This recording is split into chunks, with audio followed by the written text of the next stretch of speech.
আসলে সব মজাদার আলোচনা তো শেষই হয়ে গেল। এখন অনেকেই চিন্তা করতেছেন যে ভালো ভালো আলোচনা তো হয়েই গেল, এখন আর কি শুনবো, আলোচনা তো শুনে মজা যেটুকুন নেওয়ার নিয়ে নিয়েছি, এখন এর চেয়ে আর বেশি মজা কি হুজুরা কি করে দিবে? হুজুর তো আর আমাদের বাড়ির পাশে, কি বলেন? এই জন্য মনটা বোধহয় একটু খারাপ নাকি? যদি মনটা খারাপ না হয়ে থাকে, এই মাহফিল কোরআনের মাহফিল, এই মাহফিলের এই খোলামেলা আলোচনা পবিত্র কোরআন থেকে রাসূল সাল্লাল্লাহু আলাইহি ওয়াসাল্লামের আদর্শ এবং বাস্তব জীবনে আল্লাহর কোরআন ভিত্তিক সমাজ প্রতিষ্ঠা করার আন্দোলনের কথা সরাসরি বলার মতো যেই পরিবেশ, এই পরিবেশ তৈরি করে দিয়েছেন আমাদের সেই ছাত্র জনতা, যাদের রক্তের উপরে দাঁড়িয়ে এই পরিবেশ তৈরি হয়েছে। আল্লাহ রাব্বুল আলামিন যেই পরিবেশ তৈরি করে দিয়েছেন, এই পরিবেশ তৈরি করে দেওয়ার পর আপনারা খুশি না বেজার? অল্প না বেশি? তাহলে আল্লাহ রাব্বুল আলামিনের জন্য, সন্তুষ্টির জন্য হৃদয়ের সব টুকুরা আবেগ উজাড় করে দিয়ে, কণ্ঠের সমস্ত শক্তিটুকুন ব্যয় করে জাহান্নাম থেকে বাঁচার জন্য, জান্নাত পাওয়ার উদ্দেশ্যে চিৎকার দিয়ে বলুন আলহামদুলিল্লাহ। রাসূলুল্লাহ সাল্লাল্লাহু আলাইহি ওয়াসাল্লামের শানে বর্ষিত হোক অগণিত দরুদ ও সালাম। যেই বিশ্বনবী সাল্লাল্লাহু আলাইহি ওয়াসাল্লামের আদর্শ অনুসরণ করা থেকে বিরত থাকার কারণে সারা বিশ্বের মুসলিম জাতি, যেই জাতি বীরের জাতি, আল্লাহর রাসূলের আদর্শ থেকে ভুলে থাকার কারণে, আল্লাহর কোরআনের আদেশ এবং নিষেধগুলোকে বাস্তব জীবনে গ্রহণ না করার কারণে এই মুসলিম জাতি আজকে বিড়ালের জাতিতে পরিণত হয়েছে। মুসলমানরা বীরের জাতি, যতক্ষণ পর্যন্ত আল্লাহর কোরআন এবং রাসূলুল্লাহ সাল্লাল্লাহু আলাইহি ওয়াসাল্লামের আদর্শ নিজের জীবনে বাস্তবায়ন করবে, ধরে রাখবে, প্রতিফলন ঘটাবে, ততক্ষণ পর্যন্ত কোনো মুমিন বিড়ালের মতো চুপ করে বসে থাকতে পারে না। আবু সাইদের মতো দুহাত প্রসারিত করে দিয়ে বুকে তাজা গুলি লুফে নিতে পারে, এই সেই মুজাহিদ, সেই ধরনের ইমানদার আমরা সবাই হতে চাই। কথা বলেন ঠিক কিনা? সেই নবীর শানে আমরা দরুদ ও সালাম পেশ করছি। সংক্ষিপ্তভাবে সকলে বলছি সাল্লাল্লাহু আলাইহি ওয়াসাল্লাম। সম্মানিত আজকের এই সিরাত মাহফিলের মুহতারাম সদরে জলসা, অত্র এলাকার বিশিষ্ট আলেমে দ্বীন, বিশিষ্ট ইসলামী চিন্তাবিদ, আল্লাহ তাআলার দ্বীনের মুজাহিদ, মুহতারাম সভাপতি মাওলানা সুলতান মাহমুদ ভাই উপস্থিত আছেন। আজকের এই মাহফিলের সম্মানিত জাতির শ্রেষ্ঠ সন্তান হযরত উলামায়ে কেরাম উপস্থিত আছেন। আজকের এই মাহফিলের, সিরাত মাহফিলের সম্মানিত বিশেষ মেহমানগণ, বিশেষ অতিথিবৃন্দ, ভাই পরিচালক সহ আমার সামনে উপবিষ্ট দিনদার, ইমানদার, পরহেজগার, মুত্তাকিন ভাইয়েরা, পর্দার আড়ালের মা ও বোনেরা, আমি আবারও আপনাদের দোয়া নেয়ার উদ্দেশ্যে আন্তরিকতা বৃদ্ধির জন্য সালাম বিনিময় করছি। আসসালামু আলাইকুম ওয়া রাহমাতুল্লাহি ওয়া বারাকাতুহু। আপনারা সবাই ভালো আছেন তো? আলহামদুলিল্লাহ। আল্লাহ রাব্বুল আলামিন আমাদের সকলকে সুস্থ রাখুন, সকল বলুন আমিন।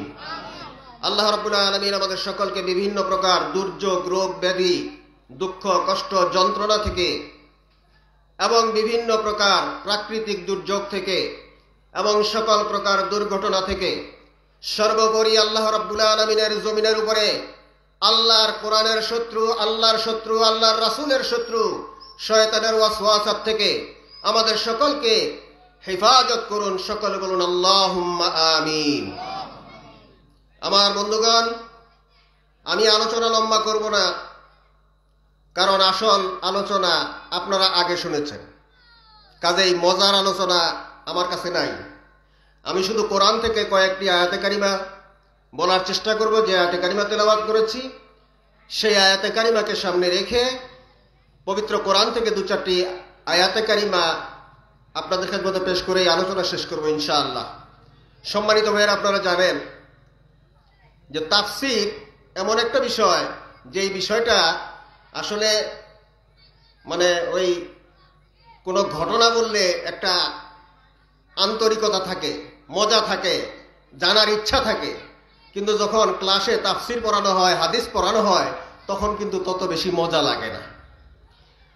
তো আমার আলোচনাটা হবে সেরকমই, দলিল ভিত্তিক কোরআন হাদিসের আলোচনা, আয়াতের আলোচনা।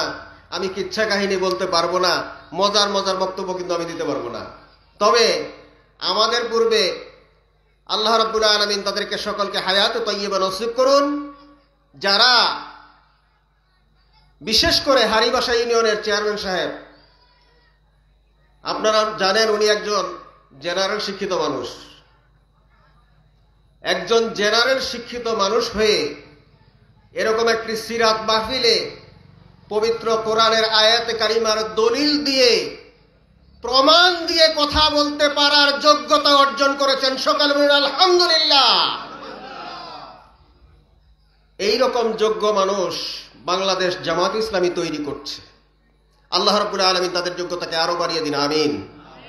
আমার বন্ধুগণ, শুধু তাই নয়, বাংলাদেশ জামাত ইসলামীর মধ্যে এমন মানুষও আছে, আমি যেটা একেবারে কাছে থেকে দেখেছি, জীবনে কোনোদিন মাদ্রাসা বা স্কুলের বারান্দায় পা দেয় নাই, শরিয়া কোনো টিচারের কাছে টিকে নাই।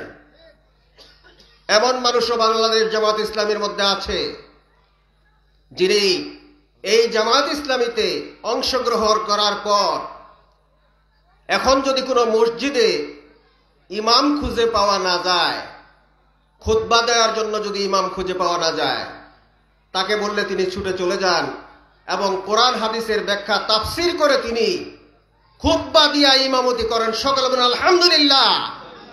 বাংলাদেশ জামাত ইসলামী এমন একটি বিশ্ববিদ্যালয়, যেই বিশ্ববিদ্যালয়ে যে কিচ্ছু জানে না, সেও এসে যদি এর সঙ্গে যুক্ত হয়, শরীক হয়, তাহলে আল্লাহ রাব্বুল আলামিনের কোরআন এবং রাসূলের হাদিস পড়ার কারণে, জানার কারণে আল্লাহ রাব্বুল আলামিন তাকে একজন আলেমের মতো যোগ্য ব্যক্তি, নেতৃত্ব তৈরি করে দেন, সৎ ব্যক্তিতে রূপান্তরিত করেন। চিৎকার দিয়ে বলুন আলহামদুলিল্লাহ।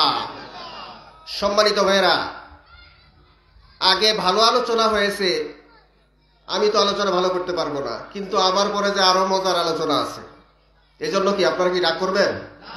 আমি যেটুকুন সময় আপনাদের নিব, এই সময়টুকুন হয়তো একটু কষ্ট হবে, ভালো লাগবে না, মজা লাগবে না, কিন্তু দয়া করে কেউ উঠবেন না, মেহেরবানি করে কেউ উঠবেন না। আর সেই সাথে আমি আপনাদের আহ্বান জানাচ্ছি, সামনে যে ফাঁকা জায়গাটুকুন আছে, সামনের ফাঁকা জায়গাটুকুন একটু পূরণ করে আসেন, একটু জিকির করে লা ইলাহা ইল্লাল্লাহ। সামনে চলে আসেন, পিছনে অনেক ভাইরা আসলে তাই বসার জায়গা পাবে না। আপনারা যারা সামনে ফাঁকা জায়গা আছে দয়া করে পূরণ করে নেন, চলে আসেন সামনে।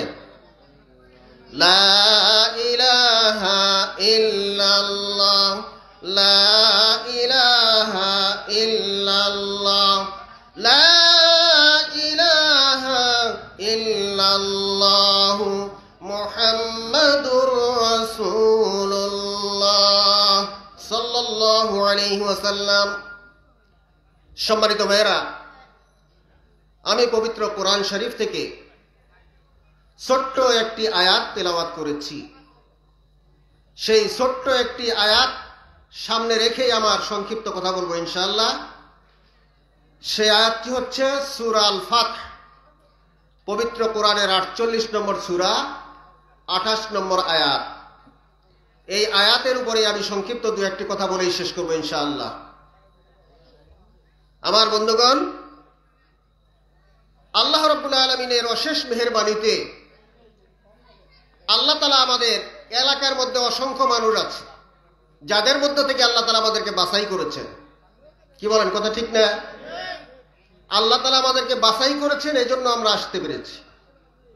হাদিস শরীফের মধ্যে আসছে 100 কাল 1 বিকাল আল্লাহর রাস্তায় আল্লাহর দ্বীনের জন্য যদি কেউ ব্যয় করে, তাহলে দুনিয়া এবং আসমান এবং জমিনের মধ্যে গোটা দুনিয়াতে যা কিছু আছে, তাহলে এর চাইতেও তার জন্য আমল নামায় উত্তম পুরস্কার আল্লাহ রাব্বুল আলামিন দিবেন। সকলে চিৎকার দিয়ে বলুন সুবহানাল্লাহ। তাইলে এখানে আসা আমাদের লস হয় নাই। কি বলেন, লস হয়েছে? লস হয় নাই। তো আলহামদুলিল্লাহ, আল্লাহর জমিনে আল্লাহ তাআলার দেওয়া জীবন বিধানকে বাদ দিয়া মানুষের তৈরি করা বহু মতবাদ আছে। বহু মতবাদের পিছনে মানুষ সময় ব্যয় করে, টাকা পয়সা খরচ করে, জীবনের ঝুঁকি নিয়ে নেতৃত্ব প্রতিষ্ঠা করার চেষ্টা করে। কিন্তু মানব রচিত মতবাদ প্রতিষ্ঠা করার মাধ্যমে আল্লাহ তাআলার কাছ থেকে কোনো প্রতিদান পাওয়া যাবে, পুরস্কার পাওয়া যাবে, এমন ঘোষণা কি আপনারা কোনোদিন শুনেছেন? জান্নাত পাওয়া যাবে এমন ঘোষণা কি শুনেছেন? আমরা এমন এক জায়গায় বসেছি যেই জায়গার থেকে আল্লাহর রাসূলের বিধান, আল্লাহর বিধান এবং রাসূল সাল্লাল্লাহু আলাইহি ওয়াসাল্লামের আদর্শ অনুসরণ করার শিক্ষা আমরা এখান থেকে গ্রহণ করব। যেই শিক্ষা গ্রহণ করার মাধ্যমে আমরা নিজেদের জীবনে আমল করব। শিক্ষা গ্রহণ করা থেকে শুরু করে আমল করা পর্যন্ত প্রত্যেকটাই জান্নাতে যাওয়ার জন্য উপকরণ। কথা বলেন ঠিক কিনা? আমার বন্ধুগণ, হাদিস শরীফের মধ্যে এসেছে, কেউ যদি আল্লাহর কোরআনের একটা হরফকে উচ্চারণ করে আল্লাহ রাব্বুল আলামিন তার আমলনামায় 10টা নেকি লিখে দেন। সুবহানাল্লাহ। আর হাদিস শরীফের মধ্যে এসেছে, কেউ যদি 1 ঘন্টা কোরআন এবং হাদিসের গবেষণায় রত থাকে, আল্লাহ এবং তার রাসূলের বিধানের ব্যাপারে আলোচনা পর্যালোচনা করে, গবেষণা করে, চিন্তা করে, বুঝার জন্য চেষ্টা করে, আল্লাহ রাব্বুল আলামিন তার আমল নামায় 60 বছর নফল ইবাদতের সওয়াব আল্লাহ তাআলা দান করবেন। সুবহানাল্লাহ। 60 বছর নফল ইবাদত। তাও আবার সেই ইবাদতটা কেমন?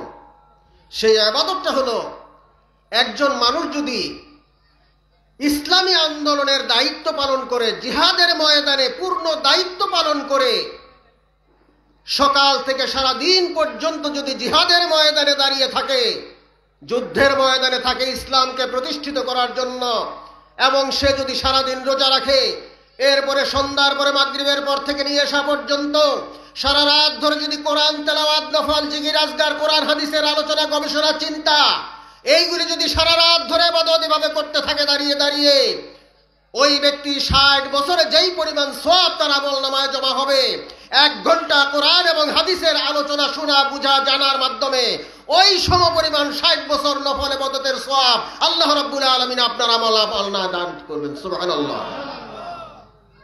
তাহলে যেটুকুন সময় এখানে থাকবো, এটুকুন সময় আমাদের জন্য কল্যাণকর। কথা বলেন ঠিক কিনা? আমার বন্ধুগণ, এই কল্যাণকর এত বড় ফায়দা, এত বড় উপকার, এত বড় লাভ আপনি এই পানিবাসপুকুরি বাজার থেকে বাড়ি নিয়ে যাবেন, শয়তান কি রাগ করবে না খুশি হবে? রাগ করবে। শয়তান তো রাগ করে বসেই আছে। এই জন্য শয়তানের কাজ হলো কোরআনের আলোচনা থেকে লোকটাকে কিভাবে উঠায় নেওয়া যায়। এই আন্দোলন কিন্তু চালিয়ে যাচ্ছে ইবলিস। কথা বলেন ঠিক কিনা? আমার বন্ধুগণ, শয়তানের ওয়াসওয়াসা থেকে আল্লাহ আমাদের সকলকে পানাহ দিন। এজন্য আমরা আস্তাগফার পড়ে নেই, আস্তাগফিরুল্লাহ রাব্বি মিন কুল্লি যামবি ওয়া আতুবু ইলাইহি লা হাওলা ওয়ালা কুওয়াতা ইল্লা বিল্লাহিল আলিয়্যিল আযীম। সম্মানিত উপস্থিতি, আমি যে আয়াতে কারিমা তেলাওয়াত করেছি, আল্লাহ রাব্বুল আলামিন কোরআনুল কারীমের মধ্যে বলছেন, হুয়াল্লাযী আরসালা রাসূলাহু বিল হুদা ওয়া দীনিল হাক্কি লিইয়ুযহিরাহু আলাদ-দীনি কুল্লিহি ওয়ালাউ কাফা বিল্লাহি শাহীদা। আল্লাহ রাব্বুল আলামিন বলেন, তিনি সেই মহান সত্তা তিনি সেই মহান রব্বুল আলামিন যিনি তার রাসূলকে প্রেরণ করেছেন হেদায়েত এবং সত্য জীবন ব্যবস্থা দিয়া, লিয়ুযহিরাহু আলাদ দীনি কুল্লিহি, যাতে করে আল্লাহর দেওয়া এই জীবন ব্যবস্থাকে আর মানুষকে হেদায়েতের পথে প্রতিষ্ঠিত করার জন্য দুনিয়ার সমস্ত মতবাদের উপরে আল্লাহর দেওয়া মতবাদকে বিজয়ী করতে পারেন। দুনিয়ার সমস্ত মতবাদের উপরে আল্লাহর দেওয়া মতবাদকে যেন বিজয়ী করতে পারেন, এজন্যই আল্লাহ তাআলা তার রাসূলকে প্রেরণ করেছেন। আর ওয়াকাফা বিল্লাহি শাহিদা, আর এই বিষয়ে সাক্ষী হিসেবে আল্লাহ তাআলাই যথেষ্ট। আমার বন্ধুগণ, কথা মাত্র কয়েকটা শব্দ, 2-3টা বাক্য বাংলায়, আরবিতে একটি আয়াত, এর মধ্যে অনেক ব্যাপক আলোচনা। ইতিমধ্যেই মাহফিলের আলোচনা শুরু থেকে নিয়ে আমি আলোচনা শুনতেছিলাম গভীর মনোযোগ দিয়ে। এই আয়াত, একাধিক ভাই এই আয়াতের উপরে কথা বলেছেন। হেদায়েত এবং দ্বীনে হক ব্যাপারেও অত্যন্ত গুরুত্বপূর্ণ আলোচনা পেশ করেছেন। আল্লাহ তাআলা তাদের সকলের আলোচনাগুলিকে কবুল করুন, আমাদের সকলকে আমল করার তৌফিক দেন, সকলে বলুন আমিন। আমার বন্ধুগণ, এক্ষেত্রে আমি ওনাদের আলোচনার সাথে যেটা সংযুক্ত করার জন্য আয়াতে কারিমা তেলাওয়াত করেছি, সেটা হলো লিয়ুযহিরাহু আলাদ দীনি কুল্লিহি। হুদা এবং দ্বীনের হক, এই দুটার ব্যাখ্যা আমি আর দিলাম না। হুদা হচ্ছে হেদায়েত, যেই হেদায়েত আল্লাহ তাআলা দিয়ে দিয়েছেন সেটার নাম কি? আল কোরআন। যালিকাল কিতাবু লা রাইবা ফিহি হুদাল লিল মুত্তাকিন, এই কোরআনটা হচ্ছে মুত্তাকিনদের জন্য হেদায়েত। আর জীবন ব্যবস্থা, হক জীবন ব্যবস্থা, সত্য জীবন ব্যবস্থা। সম্মানিত ভাইরা, আপনারা জানেন আমাদের বাংলাদেশ পরিচালিত হয় একটা সংবিধানের মাধ্যমে। সেই সংবিধানটা এই 72 সাল থেকে শুরু করে এ পর্যন্ত 15-16 বার পরিবর্তন করতে হয়েছে। কথা বলেন ঠিক কিনা? আল্লাহ তাআলার কোরআনুল কারীমের একটি আয়াত তো দূরের কথা, একটা নোক্তাও এই পর্যন্ত কোনোদিন পরিবর্তন করার প্রয়োজন হয় না। এই কথা ঠিক না বেঠিক? এই হলো পার্থক্য। মানুষ যেই সংবিধান রচনা করে, সেই সংবিধান তার পক্ষে লেখার চেষ্টা করে। কথা বলেন ঠিক কিনা?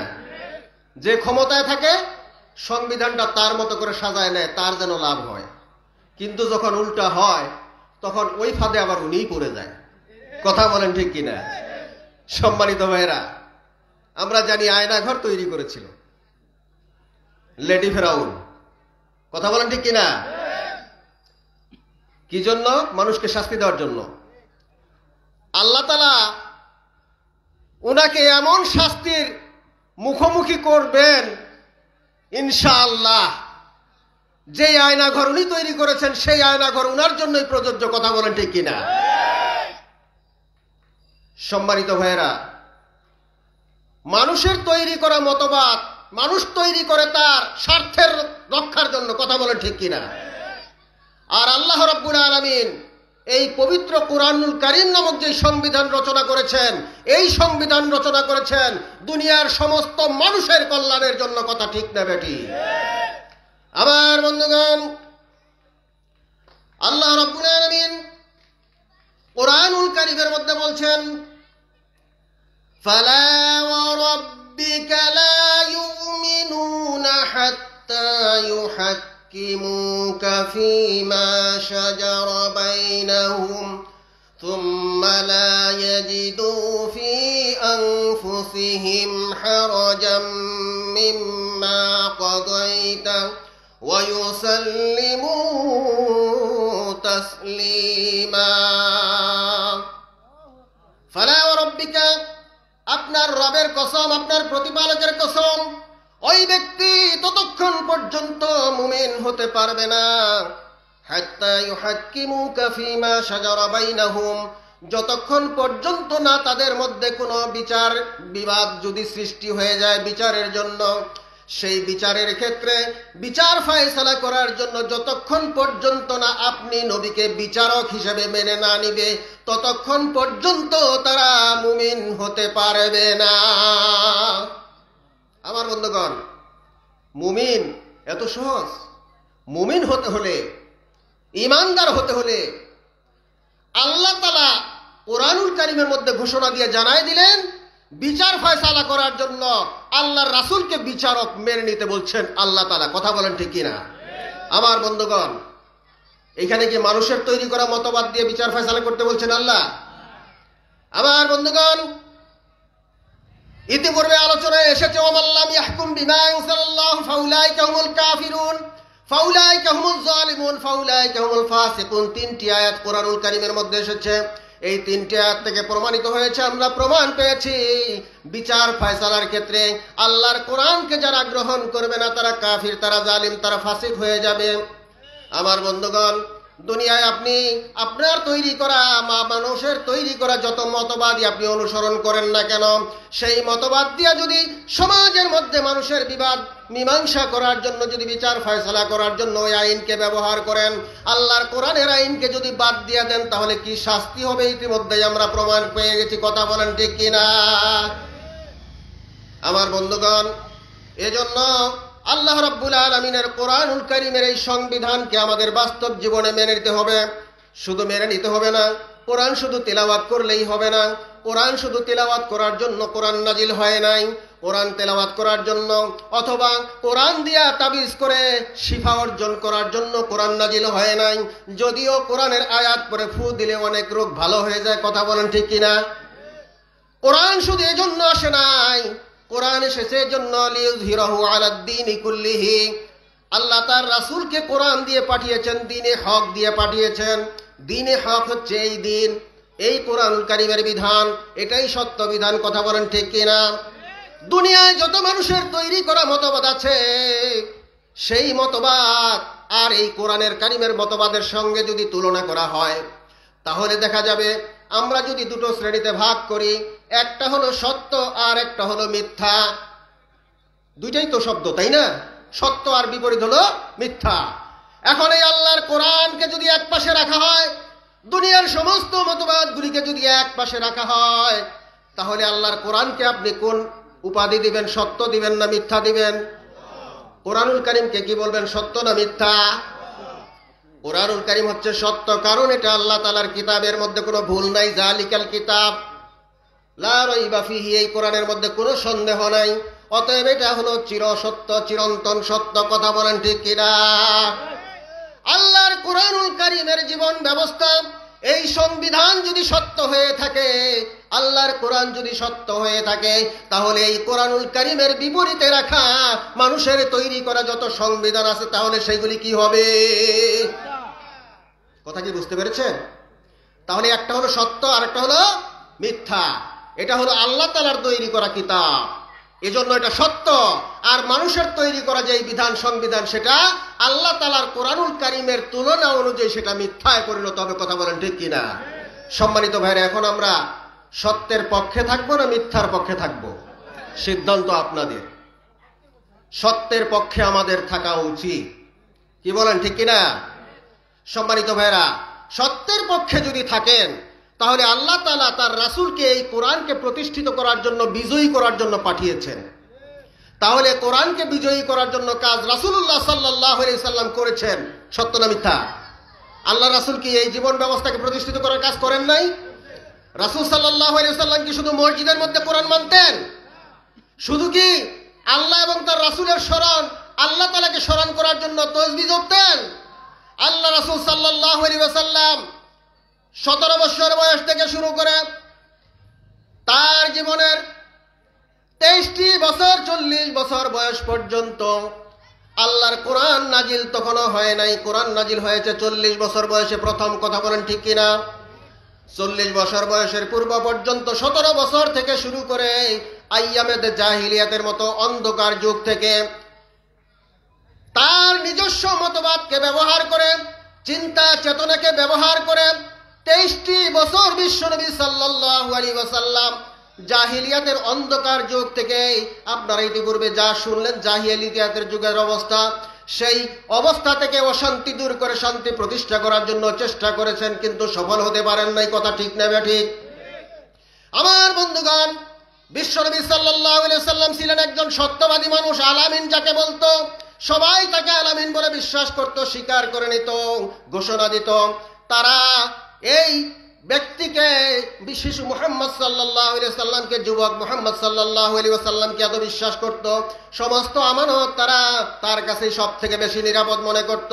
কিন্তু সেই বিশ্বনবী, যিনি কোনোদিন জীবনে একটা ভুল করেন নাই, গুনাহ করেন নাই, পাপ করেন নাই, নিষ্পাপ একজন মানুষ, সেই মানুষটা আল্লাহর কোরআন ছাড়া মানুষের তৈরি করা মতবাদ, নিয়ম কানুনের উপর ভিত্তি করে সমাজ থেকে অশান্তি দূর করতে পারেন নাই। চুরি, ডাকাতি, ছিনতাই, ধর্ষণ, রাহাজানি, খুন, এইগুলি একটাও বন্ধ করতে পারেন নাই। চেষ্টা করেছেন 23 বছর। কথা ঠিক না ঠিক? আমার বন্ধুগণ, যখন আল্লাহ রাব্বুল আলামিনের কোরআন নাজিল হয়ে গেল, আল্লাহর কোরআন যখন নাজিল হওয়া শুরু হয়ে গেল, বিশ্বনবী সাল্লাল্লাহু আলাইহি সাল্লাম 40 বছর বয়স থেকে 63 বছর পর্যন্ত 23 বছরে আল্লাহ রাব্বুল আলামিন পবিত্র কোরআন নাজিল করেছেন। এই 23 বছরে আল্লাহর কোরআনের এই বিধান দিয়া সমাজ থেকে অশান্তি দূর করার জন্য বেশি সময় লাগে নাই। কথা বলেন ঠিক কিনা? 23 বছর চেষ্টা করেছেন, সফল হতে পারেন নাই। তারপরে মাত্র 40 বছর পর্যন্ত তার চেষ্টা ছিল, 40 বছর বয়স পর্যন্ত চেষ্টা করেছে, পারেন নাই। তারপরে 53 বছর, 63 বছর বয়স পর্যন্ত, এই সময়ের মধ্যে, এই 23 বছরের জীবনে বিশ্বনবী সাল্লাল্লাহু আলাইহি ওয়াসাল্লাম কোরআনুল কারীম দিয়া সমাজের মধ্যে শান্তি প্রতিষ্ঠা করতে সক্ষম হয়েছেন। কথা বলেন ঠিক কিনা? আমার বন্ধুগণ, এজন্য তাহলে আমাদেরকে বুঝতে হবে, আমাদের সমাজে জাহিলিয়াতের সেই অপরাধ আছে না নাই? আছে। মানুষ কি মানুষকে হত্যা করে? জিনা ব্যভিচার কি আছে? মদ, গাঁজা, জুয়া, এগুলি তো আর বলা লাগে না এখন। কথা বলেন ঠিক কিনা? এখন ছোট্ট বাচ্চারা যে ক্লাস 5-6 পড়ে, তার কাছেও গাঁজা খেতে দেখা যায়। কথা বলেন ঠিক কিনা? আমার বন্ধুগণ, আল্লাহর কোরআনের এই শিক্ষা থেকে আজকে বর্তমান শিক্ষা ব্যবস্থাটাকে ধ্বংস করে দেওয়া হয়েছে। আমাদের সন্তানকে কোরআন শিক্ষা থেকে বিরত রাখার জন্য প্রাথমিক বিদ্যালয়ে কি যেই সেই হাবিজাবি সিলেবাস দিয়া ছোট্ট ছোট্ট 3-4 বছরের শিশুগুলাকে এই প্রাইমারি স্কুলের দিকে নেওয়ার জন্য সরকার ব্যবস্থা করেছিল। কথা ঠিক না ঠিক? যেই ছোট্ট বাচ্চাদেরকে প্রাইমারি স্কুলে দেওয়ার আগে আমরা বাচ্চাদেরকে কোরআন শিখাতাম, কোরআনের আয়াত শিখাতাম, তেলাওয়াত শিখাতাম, সেই বাচ্চাগুলিকে বিভিন্ন লোভ দেখায়, গল্পের ছলে বিভিন্ন রকমের চমক দেখায়, তাদেরকে লোভনীয় কিছু বই পুস্তক দেখায়, তাদেরকে প্রাইমারি স্কুলে প্রাথমিক নামে একটা ব্যবস্থা চালু করেছে। যে এই ব্যবস্থাটার কারণে আজকে আমাদের সন্তানরা কোরআন শিক্ষা থেকে বঞ্চিত হচ্ছে। কথা বলেন ঠিক কিনা? আমরা এই শিক্ষা ব্যবস্থা চাই না। যেই শিক্ষা ব্যবস্থা আজকে সমাজের সকল স্তরের শিক্ষাকে ধ্বংস করার জন্য, চরিত্রকে ধ্বংস করার জন্য ষড়যন্ত্রের ফাঁদ হিসেবে আমাদের মাথার উপরে, ঘাড়ের উপরে চাপিয়ে দেওয়া হয়েছে। আমরা আজকের এই মাহফিল থেকে দ্ব্যর্থহীন কণ্ঠে ঘোষণা করতে চাই, আমরা এমন কোরআন হাদিসের জ্ঞানহীন ইসলাম বিরোধী শিক্ষা ব্যবস্থা আমরা দেখতে চাই না। আমার বন্ধুগণ, বিশ্বনবী সাল্লাল্লাহু আলাইহি ওয়াসাল্লাম যে কোরআন দিয়া সমাজ থেকে সকল প্রকার অশান্তি দূর করতে সক্ষম হয়েছেন, দুনিয়ায় পৃথিবী সৃষ্টি থেকে নিয়ে এখন পর্যন্ত এবং কিয়ামত পর্যন্ত দুনিয়ার মানুষগুলিকে যদি সুযোগ দেওয়া হয়, গোটা পৃথিবীর মানুষ যদি ঐক্যবদ্ধ হয়ে চেষ্টা করে আল্লাহ তাআলার দেওয়া জীবন বিধানকে বাদ দিয়া একটা সমাজের মধ্যে শান্তি প্রতিষ্ঠা করার জন্য যদি চেষ্টা করে, সারা জীবন চেষ্টা করবে, কিয়ামত পর্যন্ত চেষ্টা করবে, সমাজ থেকে অশান্তি তো দূর করার কথা, আল্লাহর কোরআনের এই বিধান ছাড়া যেই ব্যক্তি চেষ্টা করবে সেই ব্যক্তি নিজের মধ্যেই শান্তি প্রতিষ্ঠা করতে পারবে না। আমার বন্ধুগণ, সমাজের অশান্তি কিভাবে দূর করবে? নিজের ব্যক্তির শান্তিটাই নিশ্চিত করতে পারবে না যদি আল্লাহর কোরআনের বিধানকে কেউ না মানে। কথা বলেন ঠিক কিনা? আমার বন্ধুগণ, এজন্য আল্লাহর কোরআনের বিধানকে প্রতিষ্ঠিত করার কাজ করতে হবে। বিশ্বনবী সাল্লাল্লাহু আলাইহি ওয়াসাল্লাম যেই কাজটি করেছেন সেই কাজটি আমাদের জন্য আদর্শ। রাসূলুল্লাহ সাল্লাল্লাহু আলাইহি ওয়াসাল্লাম জীবনে যে কাজগুলো করেছেন সেই কাজগুলোই আমাদের জন্য আদর্শ। বিশ্বনবী সাল্লাল্লাহু আলাইহি ওয়াসাল্লাম বিদায় হজ্জের ভাষণের সময় বলে গেলেন, তারাকতু ফীকুম আমরাইন লান তাদিল্লু মা তামাসসাকতুম বিহিমা কিতাবাল্লাহি ওয়া সুন্নতি রাসূলিহি সাল্লাল্লাহু আলাইহি ওয়াসাল্লাম। আল্লাহ রাসূল বললেন, আমি তোমাদের মধ্যে দুইটা জিনিস রেখে যাচ্ছি, এই দুইটা জিনিস যদি তোমরা জীবনে আঁকড়িয়ে ধরতে পারো তাহলে তোমরা কখনো পথভ্রষ্ট হবে না। একটা হচ্ছে আল্লাহর কোরআন, আর একটা হলো রাসূলের হাদিস। আমার বন্ধুগণ, এজন্য আল্লাহর কোরআন এবং রাসূলের আদর্শকে আমাদের গ্রহণ করতে হবে। সম্মানিত ভাইরা, এজন্য আসুন, আমি যে আয়াতে কারিমা তেলাওয়াত করেছি সেই আয়াতে কারিমার মধ্যে লিইয়ুযহিরাহু, আল্লাহর জমিনে আল্লাহর দ্বীনকে প্রতিষ্ঠা করার জন্যই রাসূলকে দায়িত্ব দিয়ে প্রেরণ করা হয়েছে। আর সেই রাসূলের দায়িত্বটাই আমাদের জন্য মহান আদর্শ। কথা বলেন ঠিক কিনা? ব্যানারের উপরে লেখা আছে, লাকাদ কানা লাকুম ফি রাসূলিল্লাহি উসওয়াতুন হাসানা, রাসূলের জীবনেই রয়েছে তোমাদের জন্য উত্তম আদর্শ। অতএব কোন ব্যক্তির আদর্শ আমরা গ্রহণ করতে চাই না, আমরা আল্লাহর রাসূলের আদর্শই গ্রহণ করতে চাই। আল্লাহ তাআলা কোরআনুল কারীমের মধ্যে বলছেন, মা তাকুমুর রাসূলু ফাখুযুহু ওয়া মা নাহাকুম আনহু ফান্তাহু। আল্লাহ তাআলা কোরআনুল কারীমের মধ্যে বলছেন, রাসূল তোমাদেরকে যা দেন তোমরা সেটাকে গ্রহণ করো, আর রাসূল তোমাদেরকে যেই কাজগুলি থেকে নিষেধ করেন সেটার থেকে তোমরা বিরত থাকো। অতএব আল্লাহর রাসূলের আদর্শ ব্যতীত আর কোনো আদর্শ গ্রহণ করার সুযোগ আমাদের নাই। সম্মানিত ভাইরা, এর জন্য আসুন আমরা আমাদের সমাজ থেকে সকল অশান্তি দূর করে সমাজকে শান্তিময় সমাজে রূপান্তরিত করতে আমরা সকলেই চাই কি না?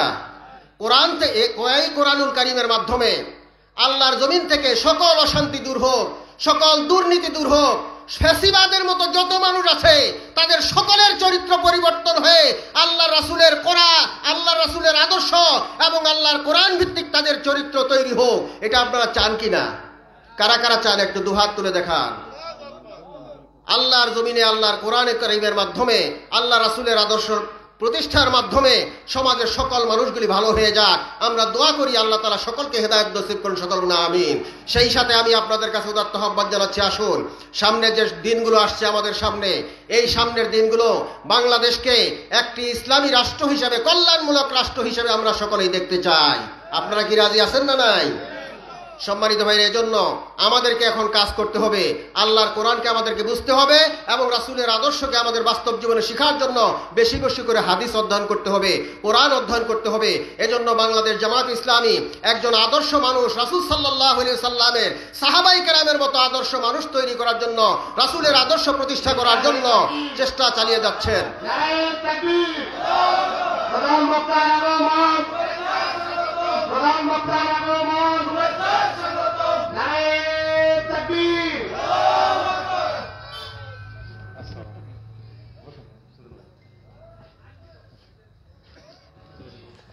সম্মানিত উপস্থিতি, এজন্য আমি আপনাদের সকলের কাছে উদাত্ত আহ্বান জানাচ্ছি, আসুন আমরা আল্লাহর জমিনে আল্লাহর দ্বীনকে প্রতিষ্ঠা করার যে কাজ রাসূল সাল্লাল্লাহু আলাইহি ওয়াসাল্লাম আমাদের শিখিয়ে দিয়েছেন, আল্লাহ রাসূল সাল্লাল্লাহু আলাইহি ওয়াসাল্লামের সেই আদর্শ অনুসরণ করে রাসূল সাল্লাল্লাহু আলাইহি ওয়াসাল্লামের নিকট আমরা তার সন্তুষ্টির জন্য রাসূলের আদর্শ আমাদের বাস্তব জীবনে গ্রহণ করি।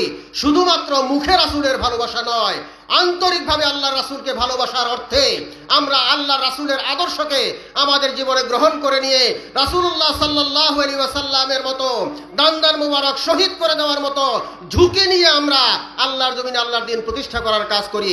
যেভাবে রাসূলুল্লাহ সাল্লাল্লাহু আলাইহি ওয়াসাল্লাম যুদ্ধের ময়দানে সেনাপতির দায়িত্ব পালন করার মাধ্যমে আল্লাহর জমিনে আল্লাহর দ্বীন প্রতিষ্ঠা করার দায়িত্ব পালন করেছেন, সেই দায়িত্ব আমরাও রাসূলের মতো অনুসরণ করে, রাসূলের পথ অনুসরণ করে আমরাও সেই আদর্শ প্রতিষ্ঠা করার জন্য আমাদের জান মাল দিয়ে আমরা সার্বিকভাবে প্রস্তুতি গ্রহণ করে শয়তানের মোকাবেলায়, ইবলিসের মোকাবেলায়, জালিমের মোকাবেলায়, বাতিলের মোকাবেলায়, ফ্যাসিবাদের মোকাবেলায় আমরা আল্লাহর কোরআনকে প্রতিষ্ঠিত করার জন্য প্রতিজ্ঞা করে আল্লাহর জমিনে আল্লাহর দ্বীন প্রতিষ্ঠা করার মাধ্যমে দুনিয়ার শান্তি এবং আখিরাতের মুক্তি নিশ্চিত করার চেষ্টা করি।